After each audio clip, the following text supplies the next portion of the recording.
Welcome to viewers. పరిణితి చెందిన అధినాయకుడిగా నారా లోకేష్. ఎందుకు చెప్తున్నామంటే గత 2 సంవత్సరాల నుంచి చాలా కీన్గా అబ్జర్వ్ చేస్తే అతను ఎదిగిన తీరు నేటి రాజకీయ నాయకులకి ఒక స్ఫూర్తే, 100% స్ఫూర్తే.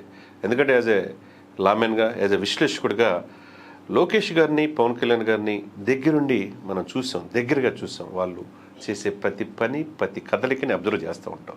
ఎందుకంటే ప్రజల్లో ఏముంది చెప్పడం అనేది మన బాధ్యత. అది కిరణ్ టీవీలో చాలా సందర్భాల్లో మనం చెప్పాం. పరిణితి చెందిన పవర్ఫుల్ పొలిటీషియన్గా 43 సంవత్సరాల వయసులో లోకేష్ పరిణితి చెందిన తీరు అద్భుతంగా మనం చెప్పవచ్చు. ఎందుకంటే ఆయన పప్పు అని చెప్పి చాలామంది విమర్శించారు. పప్పు నుంచి నిప్పుగా మారిన తీరు అద్వితీయం, అమోఘంగా చెప్పొచ్చు. తన తండ్రిని అన్యాయంగా అక్రమ కేసులో, స్కిల్ డెవలప్మెంట్ కేసులో రాజమండ్రి జైల్లో పెట్టినప్పుడు కొడుకుగా సింగిల్ అయిపోయాడు, ఒంటరి అయిపోయాడు అని అందరూ అనుకున్నారు. యువగలం యాత్రని అర్ధాంతరంగా ఆపేశాడు. ఢిల్లీ వెళ్ళాడు. ఢిల్లీ ఎక్కడ మెట్టు లేదు, గడ్డ లేదన్నట్టు అన్ని ప్రయత్నాలు తన తండ్రిని కాపాడుకోవడానికి ప్రయత్నం చేశాడు. ఇంకోవైపు అదే సమయంలో పవన్ కళ్యాణ్ గారితో సోదరంగా అంటే సొంత బ్రదర్గా కలిసి మెలిసిపోయి పవన్ కళ్యాణ్ గారితో జత కలిశాడు. ఇవన్నీ నేడు రాజకీయాల్లో ఆయన పరిణితి చెందిన తీరు అద్భుతంగా చెప్పవచ్చు. నేను ఎందుకు చెప్తున్నానంటే ఒక అధినాయకుడిగా ఈరోజు ఆంధ్రప్రదేశ్ ముఖ్యమంత్రి కావటానికి అన్ని అర్హతలు లోకేష్కి వచ్చాయనేది స్పష్టంగా మనం చెప్పవచ్చు.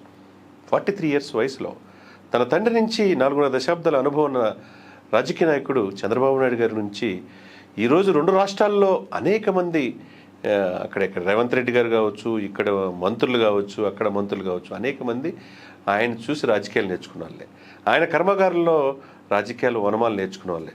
అటువంటి దేశ రాజకీయాలని శాసించే స్థితిలో ఈ దేశానికి అబ్దుల్ కలాం గారిని రాష్ట్రపతిని అందించిన చంద్రబాబు నాయుడు కుమారుడిగా మరి తండ్రి వేసిన మార్గం చక్కగా చూసుకొని ఆ మెట్లు ఎక్కాలి కదా. ఎక్కగలడా లేదా అనే అనేక మంది అనుకున్నారు. కానీ స్టాన్ఫోర్డ్ యూనివర్సిటీలో చదివిన అతను టెక్నికల్గా చాలా వాల్యూ, రాజకీయాలు వంటబట్టు అనుకున్నారు. కానీ ఈ రాజకీయాలు ఆశాంతం అవగాహన చేసుకున్న వ్యక్తిగా, 4 దశాబ్దాలు అన్న టీడీపీని బతికించిన వ్యక్తిగా, ఆ తర్వాత తండ్రి పాత్ర పోషించాల్సిన పాత్ర ఢిల్లీలో మొత్తం లోకేష్ ఒక్కడే పోషిస్తున్నాడంటే మరి ఎంత వ్యూహాత్మకంగా ఉన్నాడో అర్థం చేసుకోవచ్చు. ఒకవైపు చంద్రబాబు నాయుడు గారు, deputy chief minister Pawan Kalyan గారు శాసనసభలో, శాసన మండలిలో అమరావతిని చట్టబద్ధత తీసుకొస్తే, అక్కడ పార్లమెంట్లో, రాజ్యసభలో అక్కడ దేశ ప్రధాని మోదీ గారిని కలిసి కృతజ్ఞతలు చెప్పారు. చట్టం రూపం దాల్చడానికి అమరావతి రాజధాని చేయటానికి ఆయన పడిన కష్టం, అందరూ ఎంపీలను కలిశాడు పార్టీలకు అతీతంగా. ఈ దేశంలో ఒక వైసీపీ తప్పితే అమరావతి రాజధాని అని చెప్పి ఆంధ్రప్రదేశ్కి అందరూ చెప్పారు. ఈరోజు 100% ఫుల్ఫిల్ చేయగలిగారు.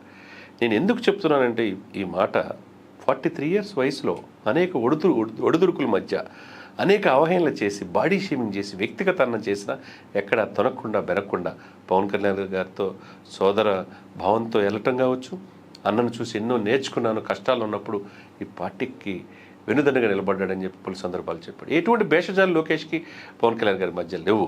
ఎందుకంటే సీనియర్ పొలిటీషియన్గా 7 పదుల వయసు దాటి ఇక్కడ చంద్రబాబు నాయుడు గారు ఉన్నారు, 5 పదుల్లో పవన్ కళ్యాణ్ గారు ఉన్నారు, 4 పదుల వయసులో లోకేష్ ఉన్నారు.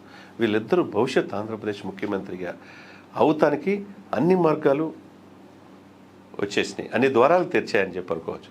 కాబట్టి ఎట్లయితే ఆఫ్టర్ చంద్రబాబు నాయుడు గారు పవన్ కళ్యాణ్ గారు సీఎం అవుతారు అని అనుకుంటున్నామో, అదే విషయంలో లోకేష్ కూడా సీఎం అయ్యే లక్షణాలు 100% ఉన్నాయనేది స్పష్టంగా కనపడుతూ ఉంది. పార్లమెంట్లో, రాజ్యసభలో అందరినీ కలుపుకొంతనంతో వెళ్ళటం, కలవటం, థ్యాంక్స్ చెప్పడం, కేంద్ర మంత్రులు కలవటం, తర్వాత ఇవన్నీ ఒక ఎత్తు అయితే నేషనల్ మీడియాని ఇచ్చేటువంటి మామూలు విషయం కాదు. వాళ్ళని సాటిస్ఫై చేయడం, ఒక వ్యక్తిని ఆశాంతం ఎక్కించగలరు, దించగలరు. అటువంటిది నేషనల్ మీడియాలో కూడా ఇంగ్లీష్ అనర్గళంగా మాట్లాడి మరి వారసత్వంగా చంద్రబాబు నాయుడు గారి దగ్గర నేర్చుకున్నది కావచ్చు, తను పరిణితి చెంది టెక్నాలజీని ఆంధ్రప్రదేశ్కి అందించడం కావచ్చు. ఆంధ్రప్రదేశ్లో పరిపాలన మీద పట్టు సాధించాడు. అటు బీజేపీ పెద్దల దగ్గరగా వెళ్తున్నారు. ఒకవైపు అమిత్ షా గారు కావచ్చు, అమిత్ షా గారి కుమారుడితో కూడా చాలా సందర్భాల్లో క్రికెట్ పోటీల్లో, తర్వాత కుటుంబ ఫంక్షన్లో కూడా పాల్గొనడం మనం చూసాం. ఇది పరిణితి చెందిన రాజకీయ నాయకత్వంగా లోకేష్లో మనం చూడవచ్చు.